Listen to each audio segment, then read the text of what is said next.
Welcome to episode 24 of Renewing the Conversation, a series of interviews where we talk to leading industry professionals and experts about renewable energy and heating with a focus on the home and what challenges face the industry and homeowners. Today, welcome back Malcolm Farrow, Head of Public Affairs at OFTEC. Malcolm updates us on the HVO trial and whether we're likely to see HVO heating homes in the UK this coming winter. Don't forget to hit the subscribe button below and please support us by giving us a thumbs up. Enjoy the interview. Well, it is an absolute pleasure to have Malcolm back. We've interviewed you, I think it was towards the end of last year, about HVO, hydro-treated vegetable oil, a new biofuel. Well, it's not new, but new to households in the UK biofuel that's really interesting and renewable. And we are really pleased to have you back to talk to us because so much has happened in the world since last September 2021. We've had COP26, we've had new laws and regulations come into place, we've had the very unfortunate war in Russia, and that has had a massive effect on energy as well. So Malcolm, give us an update. Where are we with HVO and renewable biofuels? Okay, well, gosh, where to start? I think that probably the most important thing to talk about is the expansion of our original field trial. You'll remember that when I first spoke to you, we were working to expand the trial from the original 20 homes that I think we've had on it to what we've defined now as a demonstration project, because we're confident of the technology, and what we wanted to do was to expand it dramatically to really showcase how the industry can support HVO as a viable solution. So what we've done now is that we've got over 100 homes and a small number of non-domestic sites now using HVO. And they've been using it all winter, and actually your home is one of them. So, it's been a very exciting sort of time for us. And, I think the simple sort of message is that it's been an overwhelming success. As you probably expect with any sort of new adopted technology, there's been one or two very minor issues that we've had to sort out. But by and large, nothing that you could even remotely say would be a major sort of problem or something that would prevent the adoption of this fuel. So we're really excited about it. I think the feedback we've had from the people using it has been overwhelmingly supportive and positive, and I think that really underlines why a fuel like HVO is such an important solution, because it's such a frictionless option. Really, if you already have an oil heating system, it's very quick and easy to convert to HVO, and there are no sort of major sort of traumas involved. It was so easy for us to be switched over to HVO. We have just thoroughly appreciated and really enjoy being part of the trial. You're right, from our perspective as a household, it was just seamless. It's been really successful, and we have been so impressed with the reliability, the consistency of heat, and just how good it was. And it's been really interesting to see the feedback that we've been getting from heat pump owners that have been really struggling this winter. And it was something that we touched on in our last interview when we spoke to you. You mentioned that it was really important for the government to not put all of its eggs in one basket with regards to just heat pumps, and to really think outside the box a little bit and be more open-minded, thinking about households across the board. And something that you mentioned that stuck with me was that you said, look, we've really got to be careful that we don't push more households into fuel poverty. Even with households that have got heat pumps, we've seen from our experience that those households have actually come back to us and said, gosh, we can't believe the situation we're in this winter. We actually invested thousands and thousands of pounds in a heat pump. We can't afford the electricity. We've turned it off. We're actually sliding into fuel poverty.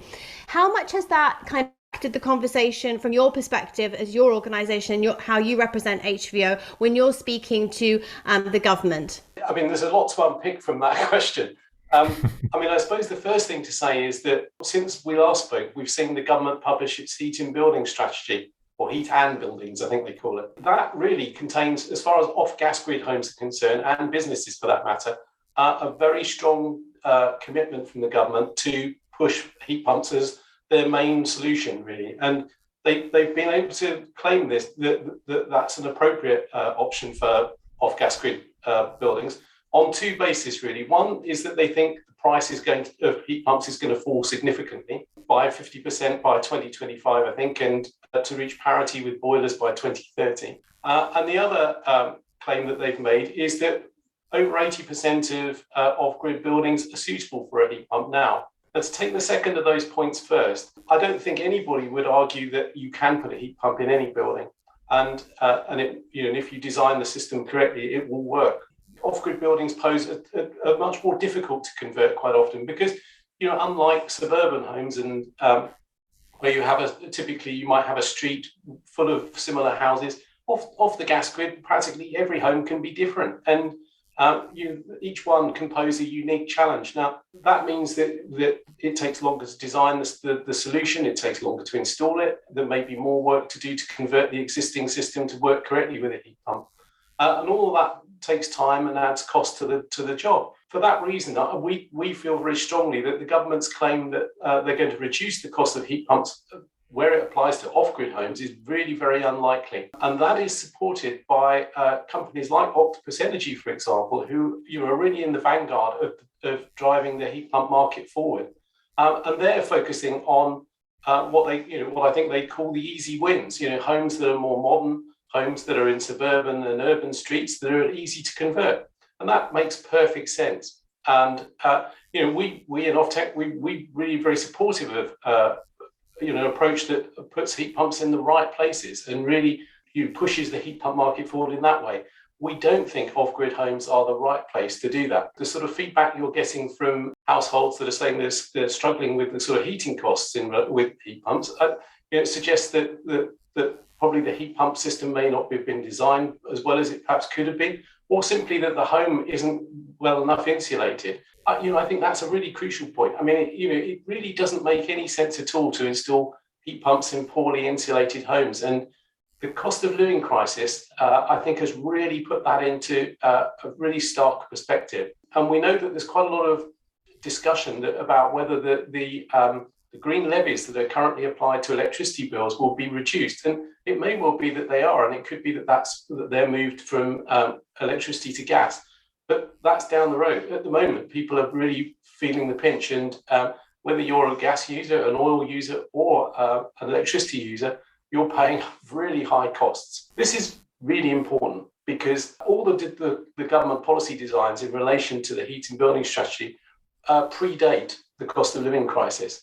There are assumptions that people are going to be able to afford to convert to heat pumps and do all the things that the government wants them to do to decarbonise their homes. Well, I'm sorry, that's not going to happen. If we're really feeling the pinch and we haven't got a lot of money in our pockets, it's going to be very hard for people to fork out the cost. The government is supporting the deployment of heat pumps with something called the Boiler Upgrade Scheme, and that will pay really pretty generous grants of up to £5,000 or £6,000 for a heat pump system. The problem with that is that the funding will only fund 30,000 installs a year for 3 years. And that really is about the size of the current heat pump market. So there isn't a lot of money there to encourage extra people to install a heat pump or for installers to start supporting them. I think this is going to add up to a serious problem down the road because what we're going to see come 2026, according to the government's plans, if you're a householder and your boiler fails, you will be pretty much required to fit a heat pump. Now, you may have to wait weeks for that to happen if there isn't an installer base to do it. And if you are lucky and you can find a householder that can do it, you could end up with a bill of £10,000 or £11,000 for the install. It's not good news, really, for off-grid households. And I think for that reason, HVO is something that the government's going to have to really think about seriously because it is such a much more straightforward win. And we're not saying it's got to be either or in terms of heat pumps or HVO or any other low carbon solution for that matter. I think we're at a point where the government needs to support all viable technologies. And we're at OFTEC, we're calling for a technology neutral approach to see that happen. So we saw that Sunak came out and said that they were going to remove the VAT off heat pumps and solar. Mm-hmm. What is, if anything, the government prepared to do with regards to things like HVO? Are they trying to contribute in any way or trying to make it easier and more accessible financially for households? Well, the simple answer is no. They're not, at the moment, they're not doing anything to support HVO at all. The heat and building strategy contains a commitment to consider HVO as an option, but at the moment, the government is doing no more than that. We're OFTEC with our colleagues at UKIFTA, who are which is the trade association for the fuel distributors organisations. What we're doing is we're looking at how the government could support HVO and really, basically, the conversion cost is relatively minimal. So there's little need there for the government to support that. But what they do need to do is to support the cost of the fuel, because at the moment, HVO is more expensive than kerosene. And frankly, everybody's worried enough about the cost of their heating fuels. We don't want to actually increase the cost any further if we can help it. The government needs to sort of think about how it can support the price of HVO to make it more affordable. And the easiest way they can do that is to apply the same kind of subsidies that they already give to people who use HVO in transport. And if they were to do that, that would mean that the price would fall really significantly, and it would make it a much more viable option for householders to use for heating. And it's a very simple step forward. And I think if the government were prepared to do that, and I would encourage everybody listening to this video who would like the option to use HVO, to write to your MP and tell them that they should try and support this. Yeah, it does seem very odd that the levies and the reductions and the kind of financial support with regards to HVO has been offered to the transport section, which obviously is being utilised for commercial use and by businesses. And I know that we need to be supporting our businesses. They've just come out of COVID and 2 years of an absolute financial nightmare. But at the same time, we do need to address the fact that we've got households that are now really struggling, and millions of households across the country that are struggling.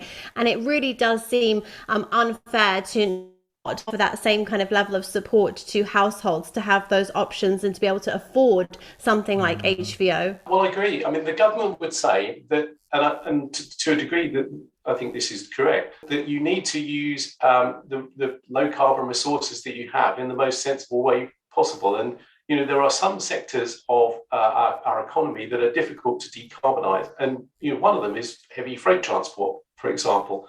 And it may be difficult to have electric lorries, for example, but you could perhaps use a low carbon liquid fuel like HVO instead.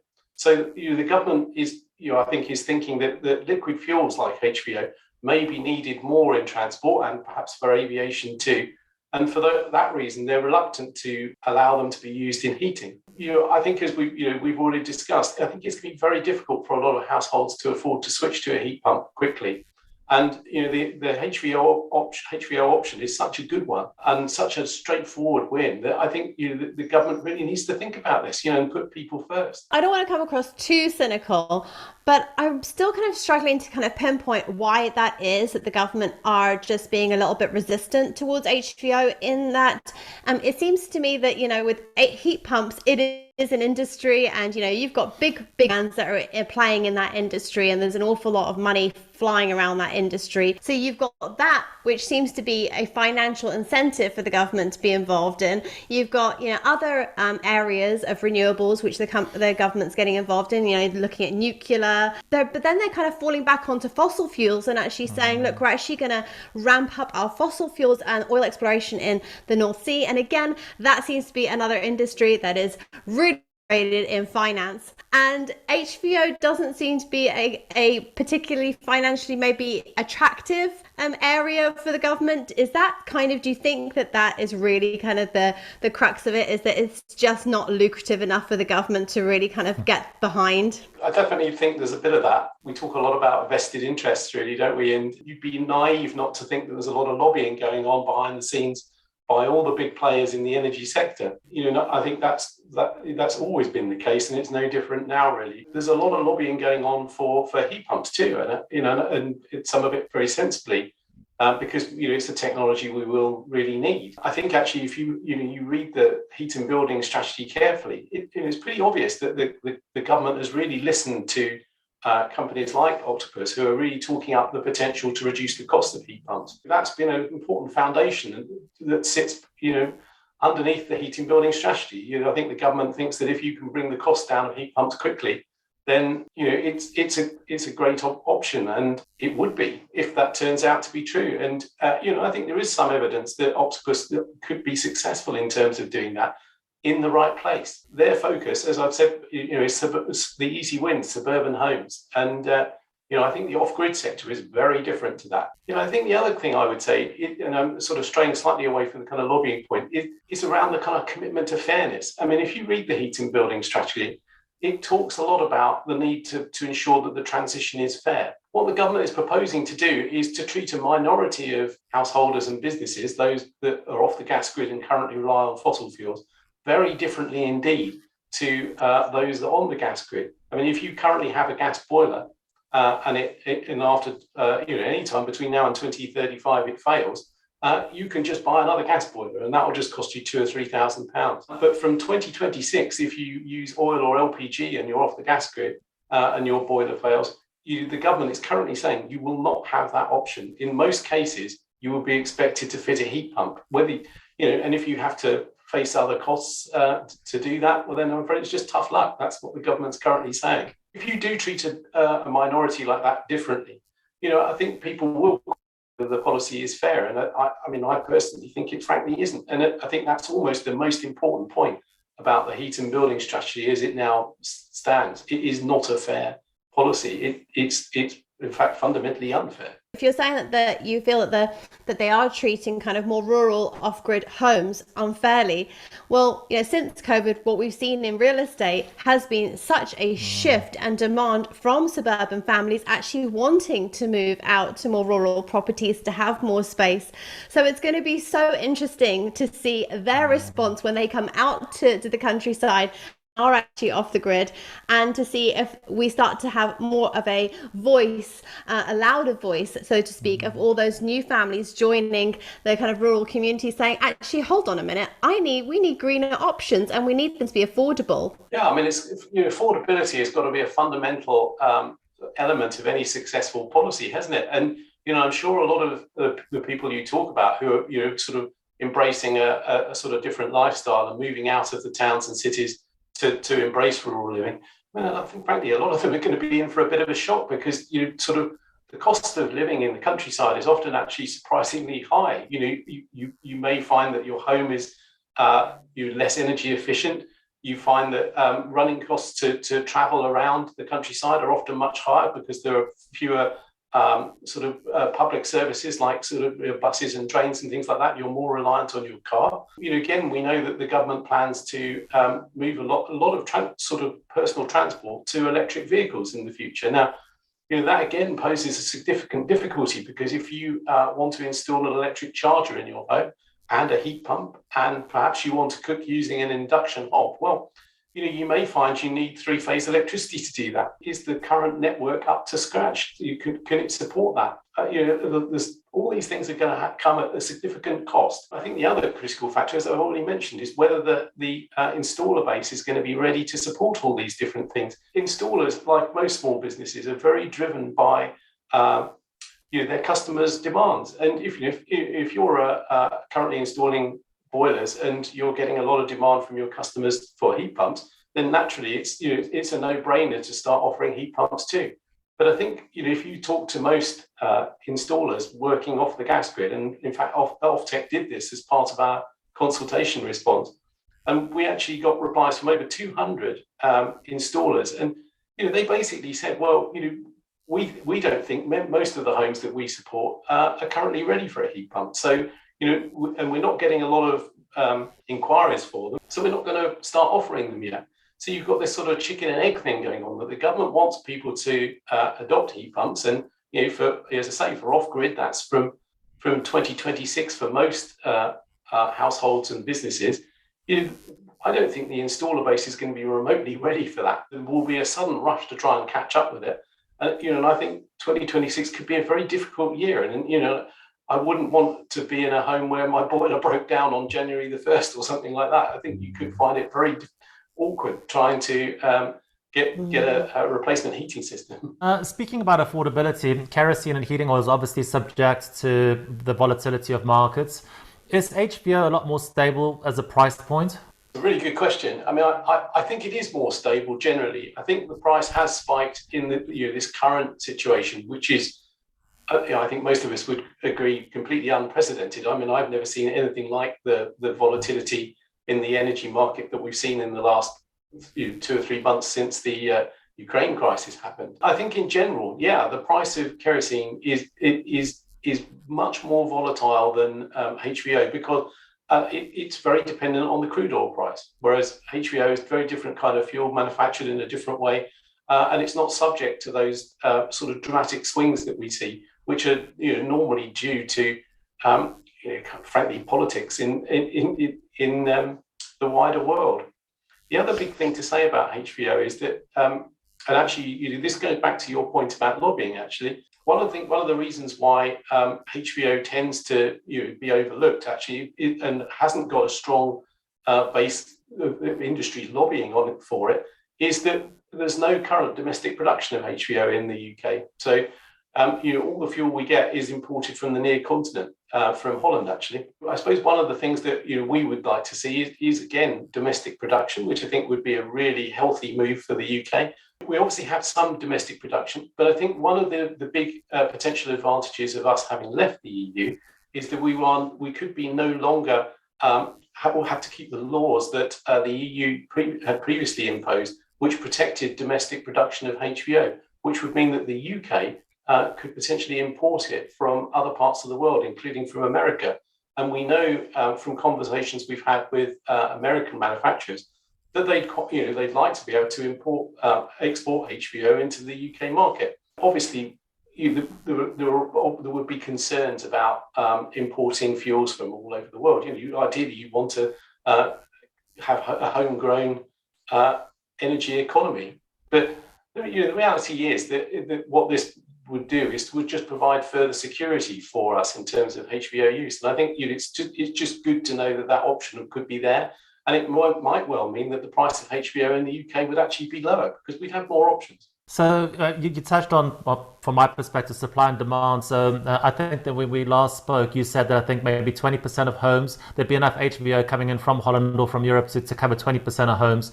Obviously, you do have to look at places like the United States to try and get. Is the plan to ultimately try and get most of the homes in the UK that are running kerosene at the moment onto HVO? It's a difficult question to answer, really. I mean, I think from an industry perspective, yeah, we would like to gradually convert the majority of homes that currently use oil onto HVO because it means that they're following a transition pathway that's very simple and straightforward for them, and it means that we bring down the emissions from kerosene by about 88%. So it's a massive win for decarbonisation. So from that perspective, yeah, it would be really great to do that. I think there are a couple of caveats to that. One is that I can't really argue in favour of consumer choice and then say, well, actually, from an industry perspective, we'd like them all to do this. The reality is it's going to be up to consumers, I think, to decide. And that's one of the key points that OFTEC makes to the government. What we really need is a technology inclusive approach that gives consumers the maximum amount of choice and flexibility. I think if you were to do that, you'd improve competition within the marketplace, which again is healthy in terms of reducing prices. And it just means the customer can pick the right choice for their own individual home. We would hope that for many customers that currently use oil, that would be HVO. But if you live in a relatively modern home or office for that matter, and you're using oil at the moment to heat it, you might well decide that a heat pump is the best solution. And if that is the best choice for you, then it's absolutely right that you should choose it. My guess is that quite a few oil-heated homes and businesses will go down that route. We know that something like 65% of oil-heated homes are in the worst EPC bands, E, F, and G. And we also know that around about 50% of them are built before 1920. So they're likely to have single skin walls. They've probably been modified in all sorts of ways. They may not have great insulation. They may well be large and detached. So they could require quite a lot of refurbishment to make them really ideally suited to a heat pump. We think for those properties, HVO is the obvious solution. And I'm very confident that householders will think that too. Is that something that's shared amongst your installer base in terms of OFTEC engineers? Are they all pretty much on the same page? Would they not be phased moving everybody to HVO from, let's say, kerosene? Oh yeah, there's absolutely no doubt about that. I mean, we've prepared a manual to help them understand what they need to do in order to carry out the conversion. But using HVO in domestic and non-domestic situations is very similar to using kerosene. The conversion process is extremely straightforward. There's very little difference in reality, and there's a little bit of care around the sort of what we call tank husbandry to make sure that the tank's clean, and that avoids any problems that you could have if you just simply tip the HVO in. We know for a fact that installers would be very happy to switch over, and again, from their point of view as businesses, there's very little cost. They don't have to retrain. They don't have to sort of perhaps take on extra people in order to manage the heat pump conversion work, and they can do more conversions. So there'll be more work for them to do. So I think they'd be very happy about that. And it's worth mentioning as well, just the safety aspect of HVO compared to kerosene was a conversation that we actually had with the guys that were delivering our HVO winter, and they do have stories in the industry, horror stories of colleagues that have been, unfortunately, kerosene has spilt on them, and they've had really bad emergency medical situations that they've had to deal with. With HVO, they don't have that. It's a lot safer for them to deal with, so they feel so much more confident kind of dealing with HVO. They obviously prefer it. You don't have fumes, you don't have all of those kind of toxic things to deal with. So even from a human perspective, from the installer, it's just so much more appealing. Yeah, it is. I mean, certainly from a point of view of the industry handling it, I think it's much better. It's a much cleaner fuel, and it's certainly less toxic. There's some really important benefits for the consumer too that we need to mention. It has what I think is called a higher flash point, which means it's much less likely to catch fire. And that's really important from a storage point of view, because at the moment there are very, very strict rules in place around where you can position an oil tank, and that's designed to not because they think the tank necessarily is going to catch fire, but that if if it was positioned close to a building and that building caught fire, that could then spread to the tank. Obviously, you don't want your heating oil to catch fire, because that's really a very dangerous situation. With HVO, because it has this thing called a high flash point, that's much less likely to happen. So you'll have much more flexibility about where you can site the tank, which for a domestic customer, that's a huge win, because you can have it right next to your house. So if somebody's watching this video now and they've just moved into a rural property and they've got a kerosene boiler at the moment,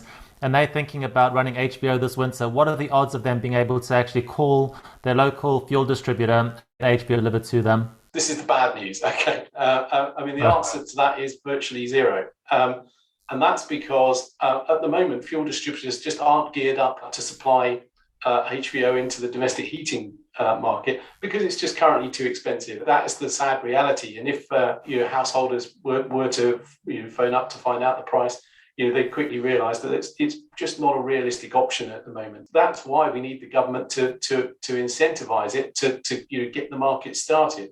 Because we think that it's very likely that once HVO producers and suppliers really cotton on to the fact that there's a good market opportunity here, that we're confident that the price will fall. The subsidy won't need to be kept in place indefinitely.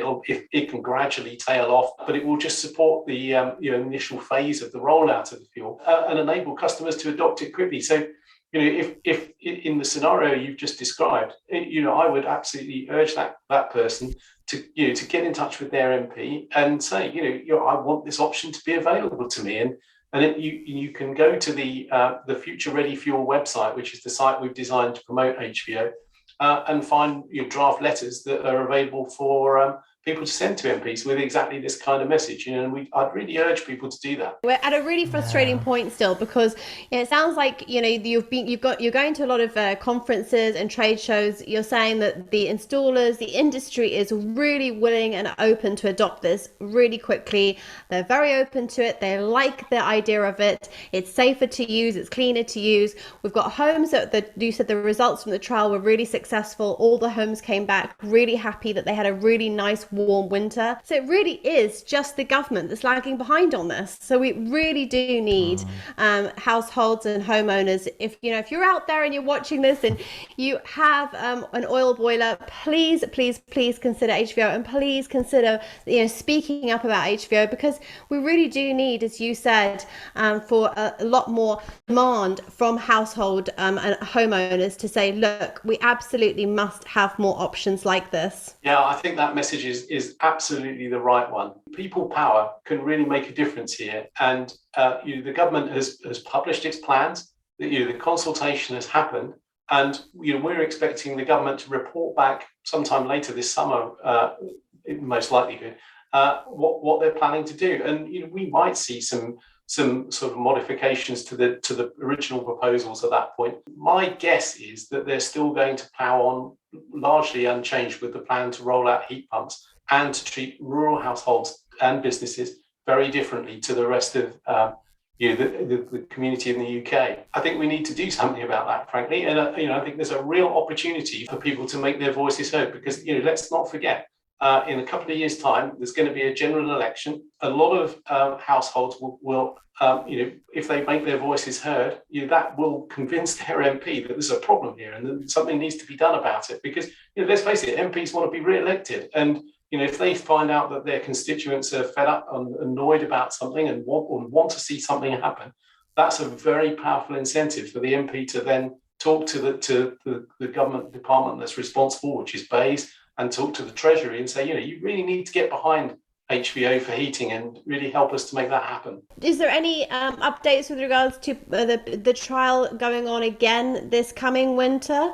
No, I don't think there is at the moment. No decision has been taken really about the future of the trial going into this next heating season. The reality is that because we haven't been able to obtain any government funding, our industry has paid the whole cost of the trial so far.